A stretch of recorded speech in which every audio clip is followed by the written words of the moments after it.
Hello and welcome back with me, Admiral, joining me back on the bridge of my new starship, as you can see in the background. Thank you to all the new subscribers as always. Today's episode is going to be about another research tech tree. I gave everyone till 8 p.m. tonight, so that was 10 minutes ago, to vote on the community tab, which I left up from the last time, and basically whatever came second on that list I would then cover today. So Galaxy got the last vote, which we obviously covered, and second place has gone to away team. So we will be covering the away team's research tech tree today. I will put a new tab up or a new community post up with the 3 remaining tech trees, as we will cover them eventually. And the 3 remaining ones after today will be combat station and territory. So when that post goes up, which will pretty much go up after this video, make sure to go and head over there and click your vote to see what you want to see. Thank you to all the people that helped me as well for finding the deep space missions. I finally did it and got to deep space. It was very easy in the end to obviously get to. That's all done now at level 38, as you all know. And yeah, so I progressed down fairly a decent amount of them up until the point that I can't warp to certain areas now, due to obviously my ships not being strong, like having the capable warp levels.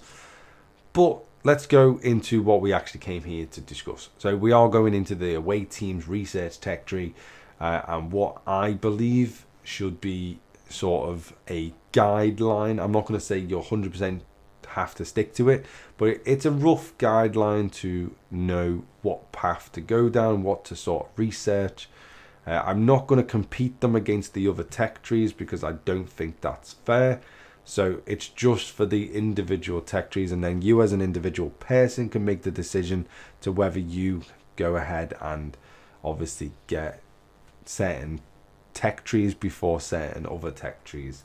So in this one, the ones that you definitely must get from start to finish is all of these first ones that link together.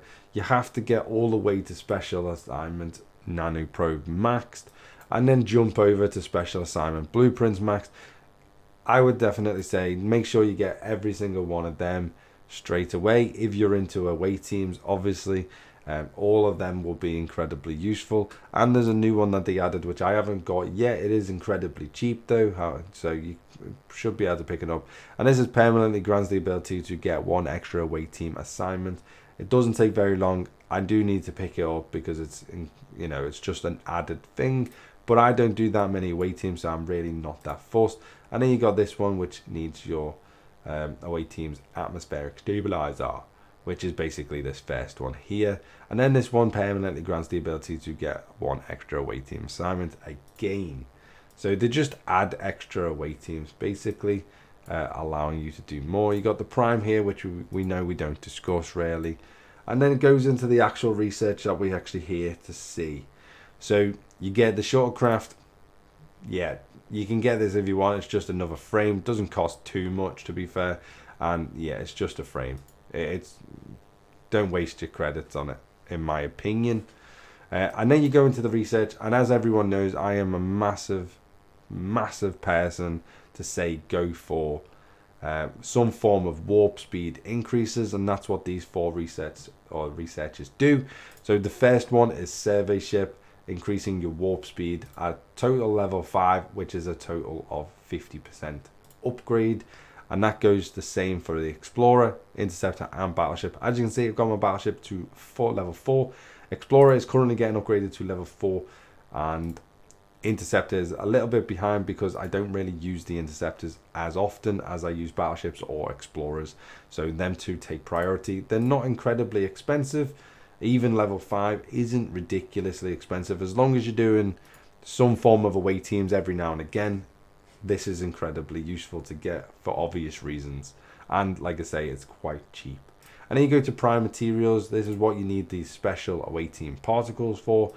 Like again, this would be incredibly useful for obvious reasons. Increases the mining rate of all grades of crystal, gas and ore. Great research to have, but you need the special particle. And I'm not going to discuss any more about the primes on that matter. Then you go into Explorer, Interceptor, or Battleship, Overcharge, and this is a great ability to have as well. Something that I would say you should focus on after you've done your warp stuff, because the warp stuff, in my opinion, is the most important thing in the game, because it allows you to get around obviously the universe, the galaxy. It allows you to get around so much faster and not waste as much time having to travel to other locations. So this increases the damage of whatever ship type against hostiles. So this is incredibly good if you are a PvE style of player, which obviously fits my build perfectly because I do a lot of PvE. So if you're not PvE a lot, which I highly doubt it, because pretty much every player has to do some form of PvE in this game, this is very good research to have, and it will benefit you in the long run. Then you move on, you get to a second frame. Again, don't waste your time with it, in my opinion. You then have faction agents, which again, if you are into away teams, this could be very useful for you, but I'm personally not, so I'm not going to discuss that too much further. Then you go into the second branch of the research tree, which again, there's a lot of useful things in here that you definitely need to pick up. So transport capacity, if you're into any form of base raiding, any form of hostile hunting for other players, PvP stuff, this is again very useful. Increases the max cargo size for all survey ships by a certain percentage, and it goes all the way up to 40%, which is incredibly good. So just bear that in mind. This one does require you to have the nacelles, however, which is why I say go for the warp stuff first. Obviously I didn't, but now looking back, that's why I'm backtracking on getting all of this stuff done. And then you go on to the gas crystal or ore extractors. Again, focus on whichever faction you are going for first and try and get them to the highest possibility, and then you can backtrack and go for the other factions later on. I went for ore as I was working on them, and this increases the mining rate for 3-star ore by a certain percentage, up to 50% more, and same goes for the other two, depending on what faction you need to mine the most. So this is again incredibly useful. Mining speeds are something that you need to definitely work on at all times. And then the top route of this is, or you got the bottom, which is all to do with shields. Increases the max shield health of all ships, Federation, Klingon, or Romulan. Again, useful to have. Don't need to put too much effort into this, because level 1 gets you a 20% bonus straight away, and then after that it goes up in 5s and then 10s and then 15, so on and so on, up to 150, which is incredibly good.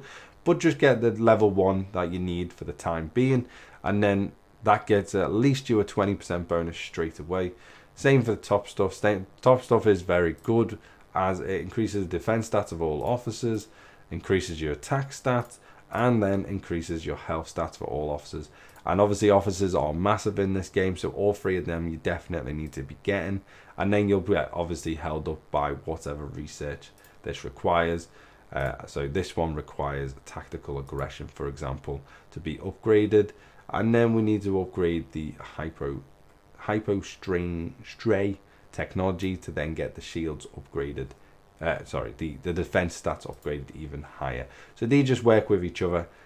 Definitely try and focus on them if you can and spare the time to do. They are quite expensive. Even at level 2 it's 15,000, but they only go up to level 5, which is not horrendously bad. But it will cost you quite a lot to do all three. Moving on, you get a third frame if you're inclined to get that. Then you go on to the third part of the tree, which is protected cargo. Definitely get this. Everyone needs more protected cargo, in my opinion, and this is one way to get it. It's incredibly expensive, however, and it does take quite a long time to do. So, but when you can spare any time or any of these tokens, service awards, make sure to get protected cargo. And then it just got a couple of mining and bunker stuff, which is your basically attack and defense stats for when you're defending a mining node. And then moving on to the different factions again, I'll read the top one. Increases the amount of faction reputation gain for the lost from defeating hostiles and armadas. So again, this could benefit if you want to try and get faction reputation to 10 million, which is the lock point for all 3 factions. And this will be a useful way to do that for you if you want to speed up the process. And then the thing that I'm going towards is these 2 here, which is increases the stats of your captain of a ship. Again, incredibly useful because it's for any captain of a ship. And then this one again is another useful one to have, which is increases the stats of all officers on the bridge of the ship. Again, as officers are massive in this game and pretty much everything in this game, useful, very incredibly useful things to have. And then you have the runabout away team one, which is permanently grant the ability to get 1 extra away team assignment again. You're moving on to the 4th part of the tree, which is the end part of the tree. These are useful to have, to be fair. These are all incredibly useful. Can't talk too much about them as obviously I haven't unlocked them as of yet, but we can certainly have a look into the increases the damage explorers deal to interceptors to battleships, and battleships to explorers, so on and so on. And then going on to the piercing effects for them. And then you have unstoppable, which increases the armor, dodge, and shield deflection for explorers. All 3 of them get that as well, all mishmashed into different orders throughout the whole of this. Then you get to infamy and heroism, which is increased the attack, defense, and health of all officers. Again, tying that officer link into this tech tree, which is why this tech tree is incredibly important to go for at some point, that you can spare the time and the amount of resources that obviously require you to go into this, because officers, as I can't keep emphasizing this enough, officers are the bread and butter of this game, and you need to upgrade them as much as possible, as officers will allow you to defeat PvP players and PvE ships of a much higher level than you already currently are. So just bear that in mind. And then you move on to, again, obviously a 4th or a 5th frame if you want that. And then you get the unlock epic assignments, which unlocks the chance to get epic away team assignments, which I'm hoping, obviously, I don't know as a personal experience, but I'm hoping this, and maybe someone can let me know in the comments, this is obviously very useful away team assignments. And then you get away team launch thrusters as well, which permanently grants the ability to get 1 extra away team assignment. So you just get lots of extra away team assignments. Obviously, if you don't know where the away team assignments are located, if you go into your little exclamation mark there, it is the middle tab, which is away teams, and these are the assignments that you can get given. I wish on them, on the outside, they would indicate whether they were rare, uncommon, or common, as you have to click on them to find out what they are, as this one is a rare. And these are the tokens what I'm talking about. They're very easy to obtain, especially if, for example, so this one's a rare. If you then go health, it's ordered by health. I'm just going to put the highest that I haven't got available in a ship right now. So I'm going to put them 3 in, for example. So these give me 100% exactly, which means I will get exactly this amount. But this can go higher. So you can get this up to 100, say 200, over to 100 odd percent, or even 200%. And you will get more resources from doing that. Let's see if we can, let's just do, So as you can see, 1.48%. What was she giving us? She was giving us a 1 exactly. So if you put him in there, take you out. So if we put our 3 biggest officers in there for health, which is these 3, oh no, let's get rid of you, let's get you in, and let's get, okay, he's away somewhere, you're away, Ston, are you away? Nope, okay, good. Mora, okay. So if we were getting these 3 officers in here, as you can see, we can get a 1.88 times boost to the rewards, and these rewards go up accordingly to that statistic there. As you can see, we're now getting 18.2 thousand of these service tokens, as well as getting 254 obviously premium recruit tokens as well. So this is how you obviously do the multiplier, and you can do it for whatever you want, but I wish there was a little icon to indicate whether it was a rare, uncommon, or common, which would make life a little bit easier. Hopefully this video has been useful for you.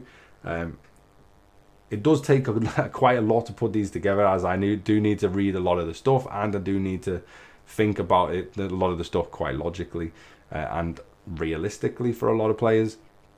So this tree is something that you definitely should go for, but not straight away. Try and find time where you can sort of fit it in, and maybe do one every now and again, just to try and get your stats up in there, as again it is all to do with officers, and officers are pretty much the entirety of this game, so you can do very well with doing the researches in this tree.